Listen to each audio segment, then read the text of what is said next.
Hi, I'm Will Costello, Master Sommelier and the Estates Ambassador for Bien Nacido and Solomon Hills Estates Wines. Bien Nacido and Solomon Hills are two of the most famous vineyards in the Santa Maria Valley, located in Santa Barbara, California. Santa Maria Valley is an east-west mountain range and valley that has high winds, light soils, and is dedicated to making fresh, bright, and generally low alcohol wines. The Miller family, who are a family of farmers who originally started in 1871, bought Bien Nacido in 1969 and planted it shortly afterwards in 1973. In almost 50 years, we've sold fruit to over 250 different wineries all throughout California and even Oregon. But what we have today are the estate wines of Bien Nacido and Solomon Hills. Estate means that we own, farm, ferment, and finally bottle the wines on our property, and they never leave until we finally send them out to our customers around the country and around the world.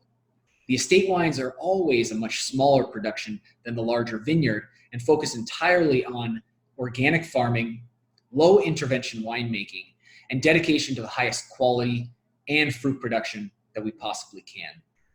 Solomon Hills is located about 7 miles closer to the ocean than Bien Nacido, and for us, gives us a chance to have two distinct styles. Whereas Bien Nacido tends to be about the richness and power of the heavy shale loams and the older vine material that we have, Solomon Hills is on light, bright beach sand soil.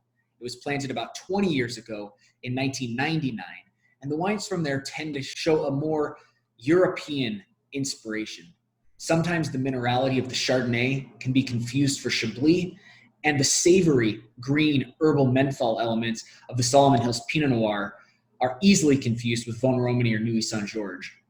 It's because of these two distinct styles that we have two different labels under our brand, Bien Nacido and Solomon Hills, so that you know that even though the winemaking, the family, and the farming are all controlled by us, we have a very distinct style between the two vineyards. The hope is that you'll try both of them and be able to compare just what makes these two vineyards within Santa Barbara special and unique.